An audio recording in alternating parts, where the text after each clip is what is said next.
Economics References Committee in relation to its inquiry into the future of Australia's naval shipbuilding industry. This is a public hearing and a Hansard transcript of the proceedings is being made. This is the committee's fourth public hearing for this inquiry in the 45th Parliament. Before the committee starts taking evidence, I remind all witnesses that in giving evidence to the committee, they are protected by parliamentary privilege. It's unlawful for anyone to threaten or disadvantage a witness on account of evidence given to a committee, and such action may be treated by the Senate as a contempt. It's also contempt to give false or misleading evidence to a committee. The committee prefers all evidence to be given in public, but under the Senate's resolutions, witnesses have the right to request to be heard in private session. It's important that witnesses give the committee notice if they intend to ask to give evidence in camera. In addition, if the committee has reason to believe that evidence about to be given may reflect adversely on a person, the committee may also direct that the evidence be heard in private session. If a witness objects to answering a question, the witness should state the ground upon which the objection is taken, and the committee will determine whether it will insist on an answer, having regard to the ground which is claimed. If the committee determines to insist on an answer, a witness may request that the answer be given in camera, and such a request may, of course, also be made at any other time. Now, I remind people in the hearing room to ensure that their mobile phones are either turned off or switched to silent. And on behalf of the committee, I'd like to thank all of those who've made submissions and the representatives here today for their cooperation in this inquiry. And I now welcome Mr. Glenn Thompson, the National Assistant Secretary of the AMWU.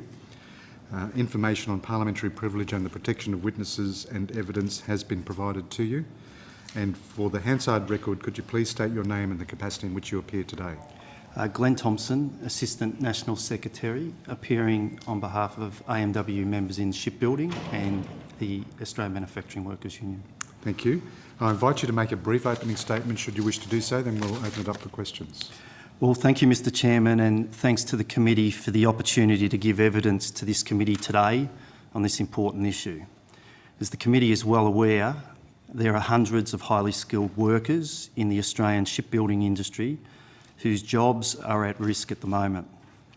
These workers are not only critical to developing the sovereign capability to design, build, maintain and sustain, upgrade Australians' ships and submarines, they're also playing a central role in ensuring that our OPVs, future frigates and future submarines are delivered on time and on budget.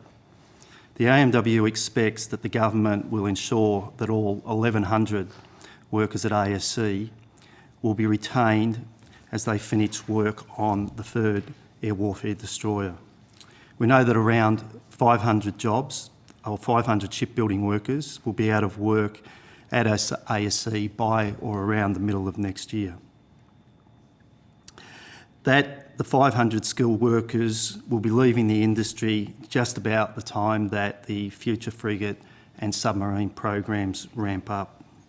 The numbers could be significantly higher if the government delays its promise to start the starting of the OPVs.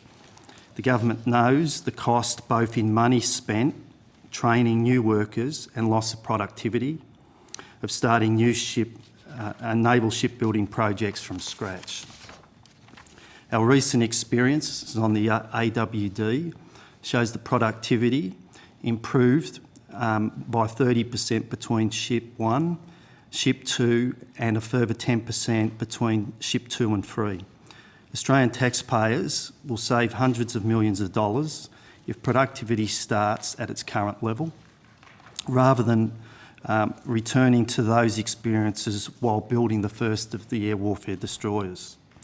The government must not let the skills and experienced workers at ASC slip through their fingers. To avoid that, the government must have a transitional plan for these workers.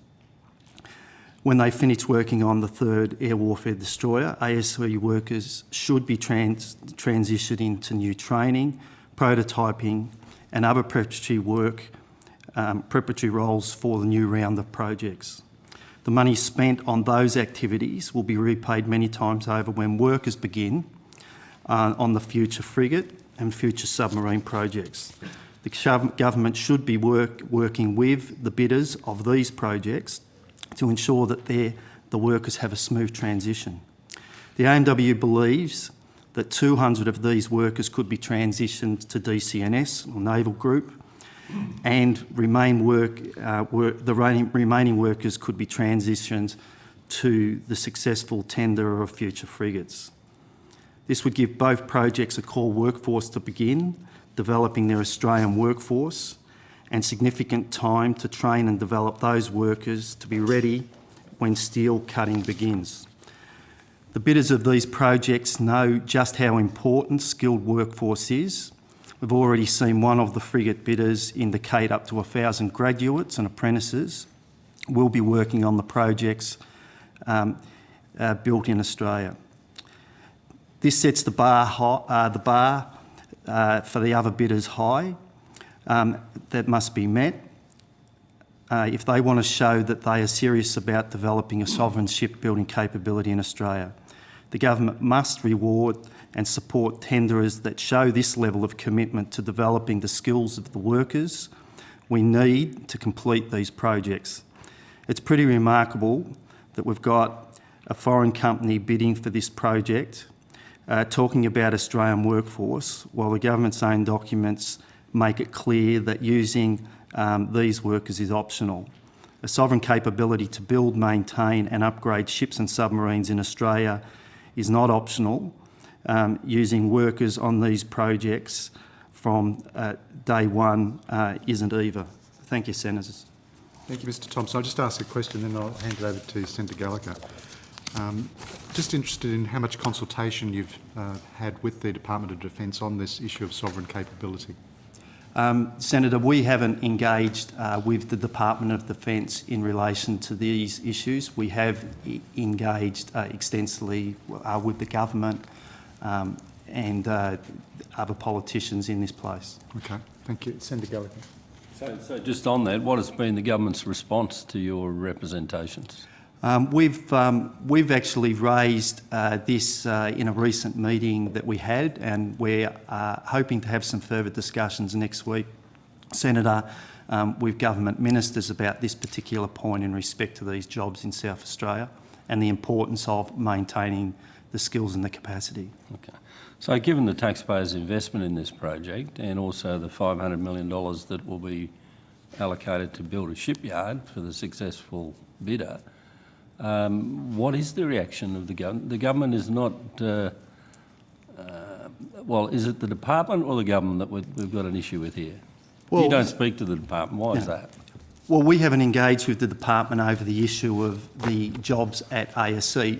Senator, it's been well known for a long period of time that there was going to be a rundown of jobs in South Australia as a result of the current project. It's clear that with the government's decisions to bring forward the OPV and also the future frigate, that there is an opportunity to maintain these skills and capacity. We have engaged with a number of the players that are on the short lists for these projects, and there is an indication if the government was to take a decision to maintain this workforce, that when decisions were made, that there is an opportunity to maintain these skills. And clearly there's probably general agreement around there is jobs for Australian workers in this process, but what about the sovereign capability? What about the opportunity to develop a shipbuilding capability which would result in export of Australian-built ships? Well, Senator, from our perspective, I think it's really important, and this committee has heard on numerous occasions that there seems to be a vagueness in the issue around Australian industry participation and what that actually means. It seems to be very vague. It would be our view that any contract that is signed by the Australian government in respect to these projects should ensure that Australia has control over those to give us an opportunity to be able to build an industry once we have the capacity for export. Now, I'm a fairly new sort of novice at this area, but I do read the Australian Audit Office reports, and in particular in the AWD area, where people were criticising productivity. When you read the detail, the Navantia plans resulted in work being done 3 times. So no wonder it was expensive. So isn't there a real risk that if we don't control, Australian activities on the site, if we're importing them from Spain or Italy, isn't there a risk in there that, that it just doesn't get built properly the first time? Well, Senator, I think the important thing here is that whatever design has gone with on OPVs and future frigates, that Australian industry has to be directly involved in that process. It was quite clear that at the start of the Warfare Destroyer project there was some issues. That wasn't an issue in relation to the workforce at ASE. So what advice do you have for, let's put it very succinctly, very clearly on the public record, what would you expect the government to do here? Well, we would expect the government to involve Australian industry and have Australian sovereignty over the build of these vessels to give us the best opportunity once we build the base to be involved in an export industry. That's what we would expect. And the alternative would be that we provide funds to build a ship, and we get a ship, and we provide a shipyard for free, basically, so that there's no delay in the project, and we don't have that sovereign capability. It seems in Congress that anybody would want to do that. Well, Senator, that's why we've raised the issue in relation to the skilled workforce base that we have now, maintaining it so that we can hit the ground on a good footing. The workers at ASE have done a remarkable job in respect to the productivity, efficiencies and skills built over the last 6 to 7 years in improving productivity and quality of work and delivery of those vessels. And, before I pass back to the Chair, I suppose the opportunity here is to, and look, we cop criticism on our side of politics for, not making decisions in a timely manner, but there is a real opportunity now to actually put in place an industry in Australia which will continuously build either for our own use or for export into the future. Is that the opportunities before us? This is a massive opportunity for the shipbuilding industry. As I've said before in giving evidence, we've got in our lifetime an opportunity to have a continuous build, and certainty to industry and workers in the sector, an opportunity for young people today to consider a career into the future in the shipbuilding sector. So yes, that's... So why would it be in a foreign company's interest to build that capability in Australia?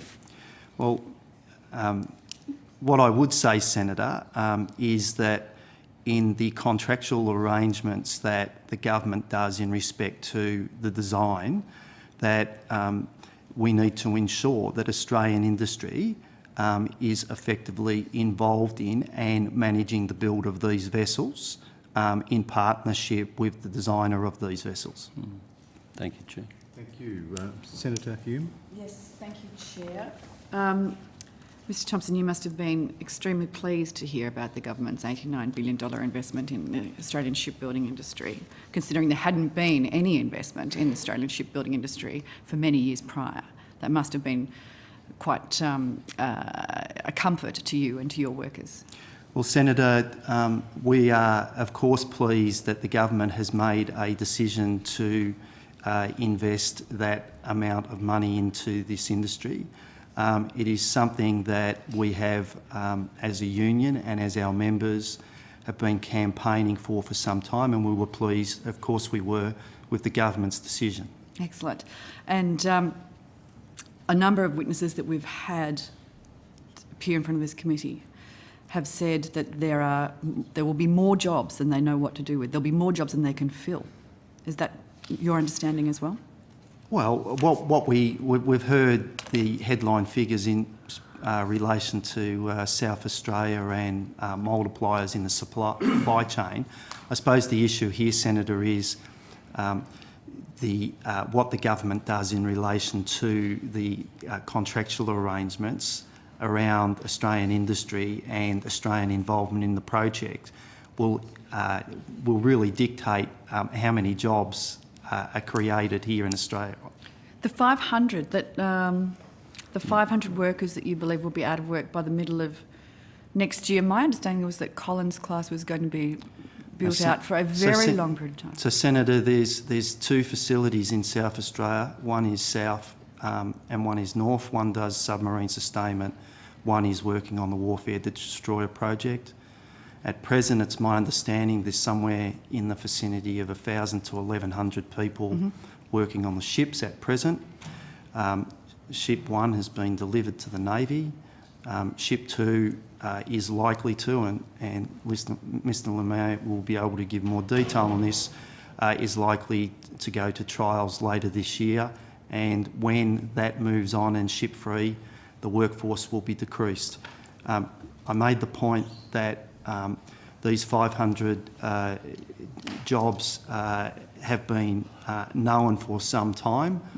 That would be under threat if the timing was correct in relation to the start of the OPV.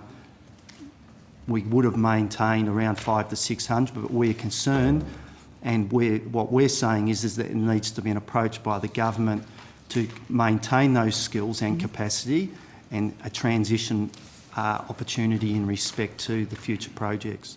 So without this government's $89 billion investment in naval shipbuilding, not only would that 500 be at threat, but the full 1,100 that you mentioned. Of course, Senator. Yes, yes. Can I ask about, there was something in one of your, in your submission about R&D. You said that the public data currently suggests a considerable underinvestment in private R&D. How does that, is that something that you can expand upon? Senator, can I take that on? Is this, which submissions this... That's a very good question. I've put that many in, Senator, so I... Oh, no, I'm trying to keep up with the submissions myself. You can take that on notice. I'm just interested in what public data it is that currently suggests that there is a considerable underinvestment in private R&D. Senator, I'll take that on notice That's fine. and respond. All right, thanks very much. Thanks, Chair. Thank you. Senator Xenophon. Mr Thompson, thanks for being here giving evidence. I presume the union takes the view that Australian workers should be used on the future frigate program? Absolutely, Senator. And using Australian steel, for instance? Absolutely, Senator. Australian companies in the supply chain? Absolutely, Senator. So, consistent with that principle and indeed your submissions, I presume the union takes the view that an Australian shipbuilder should manage and supervise the future frigate build? That would be our view, Senator, yes. Now, the tender document states the Commonwealth intentions that the successful tenderer, BAE, Fincantieri or Navantia, will directly manage and supervise the workforce undertaking the shipbuilding work. The responsibility for build management and supervisions should not be contracted out in its entirety to a third-party entity. What do you think that means in respect of ASC and Austal? Senator, without seeing the document, what I would assume that means is that the preferred design would effectively mean that that designer would be the prime. Yes.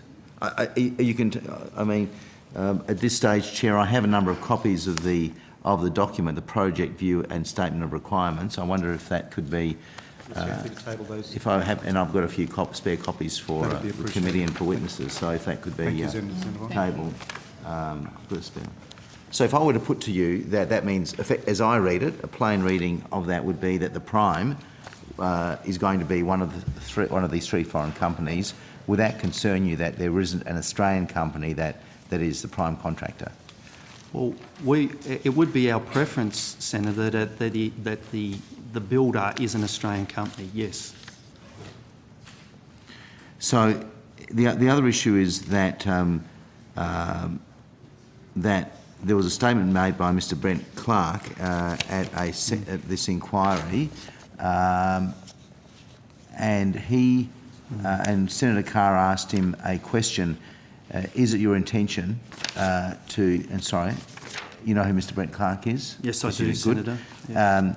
Senator Carr asked him on the 20th of June, is it your intention to actually act as the builder rather than the designer of the vessels? Yes, said Mr Clark. So will ASC actually be involved as builders? Mr Clark said no. Senator Carr said, what role will they play in the future submarine program? Mr Clark said, quite simply, from our perspective, ASC will be consumed by DCNS. What do you make of that? Well, it was I think a bad choice of words on the path of Mr Clark in respect to the consuming of workers. That obviously caused some contention amongst our members. I am aware, Senator, that it's been on the record for some time that ASC has not been directly involved in the process of DCNS. And just finally, I mean, do you have concerns of what this means in terms of the prime contractors being one of 3 foreign companies about the role of ASC and Austal? About the role of ASC and Austal? Well, that's the unknown in this whole thing. There is a whole lot of unknowns about all these projects on what the role of Australian industry will be in the build of these ships and submarines. And finally, has the AMWU been in direct conversation with any of the tenderers of BAE, Fincantieri or Navantia? Yes, we have, Senator. Okay. Thank you. Thanks. Thank you, Chair. Thank you. Senator Carr. Yeah, Mr Thompson, I apologise for being late, and I'm not certain whether or not what questions have been asked, so if you've already answered these questions, please indicate. The reading of the tender documents that Senator Xenophon's referred to, where it says the successful tender will not be directed to utilise any particular shipbuilding workforce or engage any particular provider of shipbuilding services. Can you just reiterate from the union's perspective, what did you understand those words to mean in operational terms? Well, we've been concerned and critical for some time, Senator, that there has been many public statements made about these projects, but no detail to what they actually mean. We've also indicated that the importance of the government's direction in negotiating these contracts is crucial. We would see that as very loose in respect to what it means around the designer and what their obligations are as part of these projects. That is of a concern to us, Senator.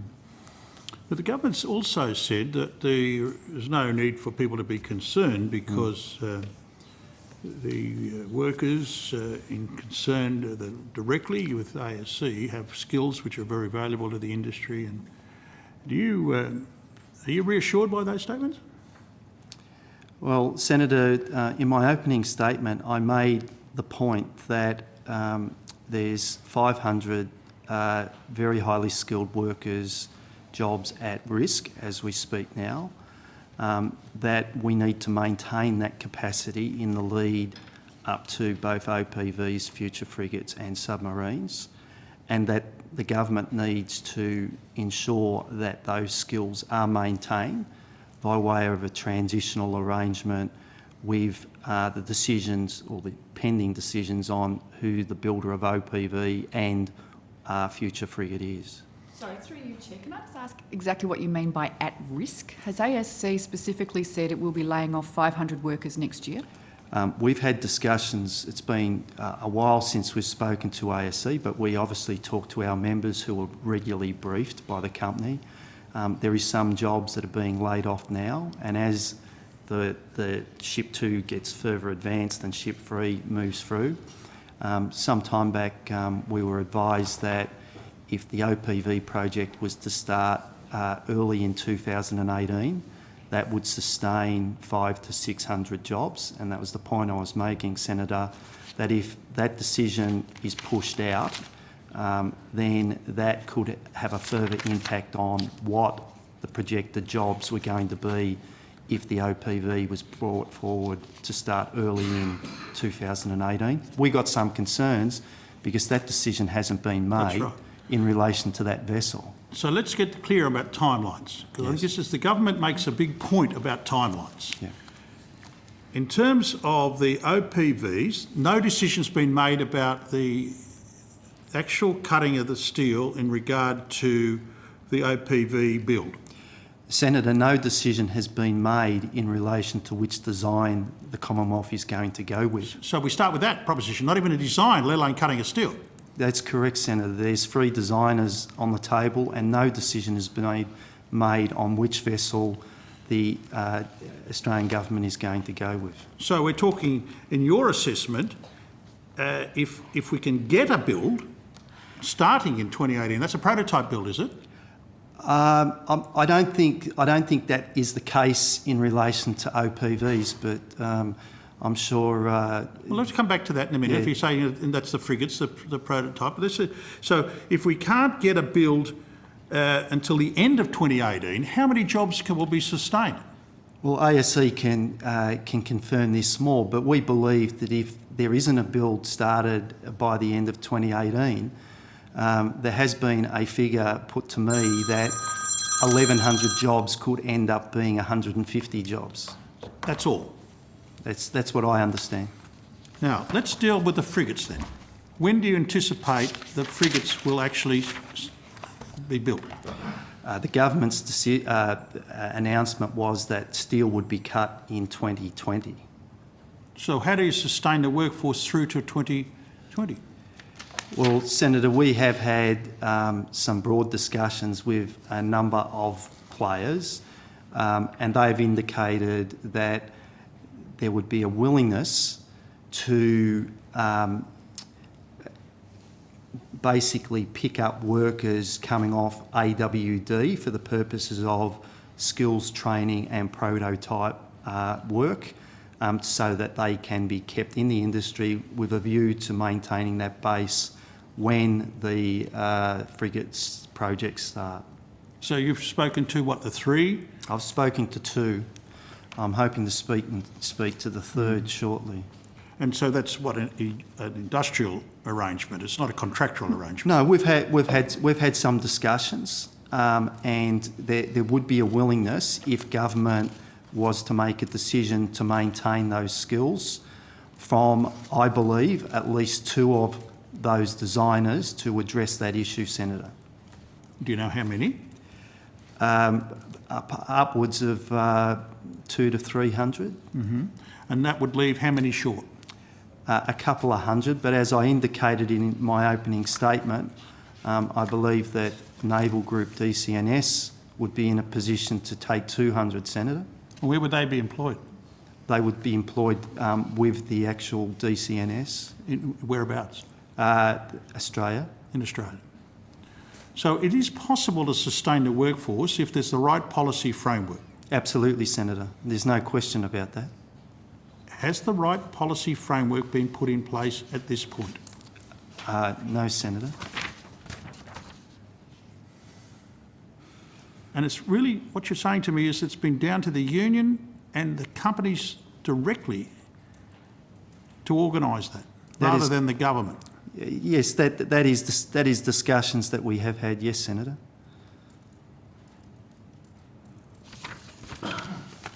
That's extraordinary. Are you surprised by that? Yeah, I would say yes, Senator. I mean, given the scale of this spend, given the skills that have been developed, given the national importance of this project, I'd say I find it extraordinary that there is this huge gap in the policy. Well, Senator, we just think from our perspective, it's a no-brainer. From the perspective that we've got, that's from the taxpayers. we've got 1,100 highly skilled workers currently working on a world-class vessel and product that have taken many, many years to get to the levels that they are at.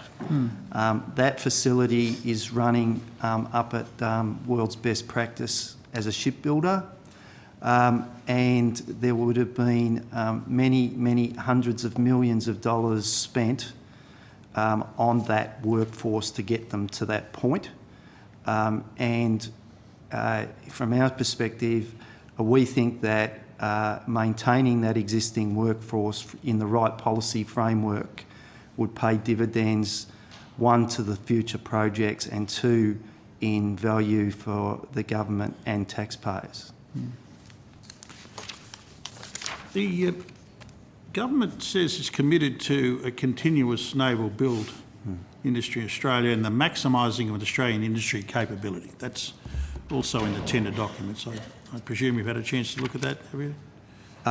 This is the document that Yes, Senator... it's been- No, I haven't. This is just the first I've seen of this, Senator. Okay. So, can I be clear about what the union position is? Am I correct in assuming that your view about the development of a sovereign capability goes to the capacity of this country to be able to design vessels, build vessels, sustain vessels and export vessels? Would that be correct? The latter, a continuous build, the latter free, I believe we have the capacity.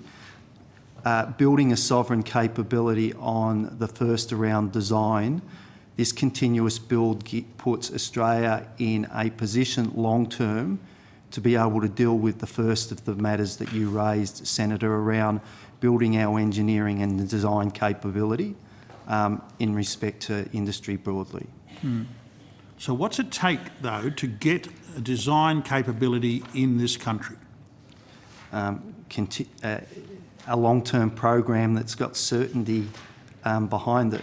And as I indicated earlier, we're in a position to do that for the first time, I think, in Australia's history. So, but Austral will say to us, they've already got that here. We're actually ignoring that capability here already. What do you say to that proposition? Well, Senator, I understand that, well, I haven't engaged in detail with Austral, but I intend on, and we intend on doing that. I am aware that Austral has been building vessels for some time and have the capability to design those vessels. When I talk about design more broadly, I'm talking about the engagement with the companies that we have in the shipbuilding sector here in Australia. So my point is, though, at the end of this, or at some point in this process, we should be able to get an independent Australian capability that covers all of those features. Is that your view? Absolutely, Senator. We've put forward in evidence previously about the need for basically an independent statutory authority to manage these projects, which would deal with that whole question about what is it Australia needs and what does industry require to fit that issue around building our sovereign capability, Senator. So, Mr Thompson, it strikes me that it's all very well for policymakers to make statements about the importance of sovereign capability. But if it's not actually believed, if it doesn't actually followed through by the people making the decisions in the procurement process, Yep.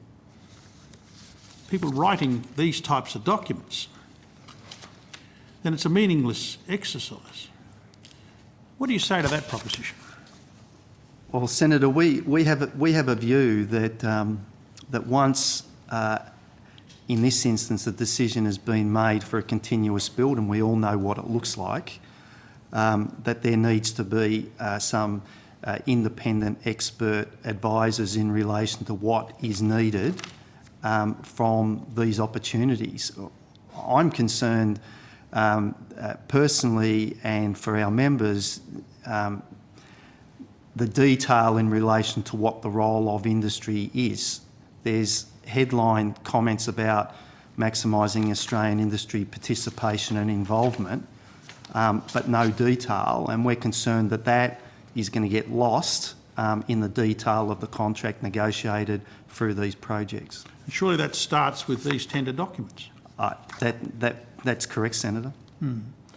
And is it your view that we can actually have a competitive shipbuilding industry in this country, naval shipbuilding industry in this country? Absolutely, Senator. There is no doubt about that, and we've seen it. We've seen it with the current project on air warfare destroyer. That project is up there with the world's best. in relation to shipbuilding. Well, can I put it to you this way? Just my final. I know you're pressing me here, Mr. Chairman. I appreciate that. The government's due to make a decision. What is it, next March? In respect to which project? The frigates. Well, we believe it's somewhere around April. Next year they're going to make a decision on the frigates. Now, the electoral commissioners have told us the maps will be ready by July. Election in August. This is all geared towards an electoral announcement. My concern that this is being geared for electoral purposes, not for the long-term strategic or sovereign capability, policy purposes for the nation. Are you concerned about the government's developing a marginal seat strategy here rather than a national shipbuilding strategy here? Well, Senator, from our perspective, we're focused on ensuring that the government makes a decision, and a decision now. It's clear that the announcements around both the OPV and Future Frigate project, when they were announced to be brought forward many years ago, 18 months or so ago, were couched around a certain time in the political cycle. We would be concerned that if that is the frame in which decisions around this are made, already on the OPV announcement, we believe that it was supposed to be made about a month ago, and there's no certainty yet on when it is going to be made. I'm not aware of when that's at. So the longer these decisions are pushed out, Senator, the greater concern that we have in relation to losing our capacity that we currently have within the sector, which we have built up over the Warfare Destroyer project. Let's not forget that there's 1,100 people currently working on that project in Adelaide. That's some 2,700 less than this project had at its peak. Thank you, Mr. Thompson. Thank you, Mrs Thompson, and thank you for your evidence. And I now welcome Mr David Singleton.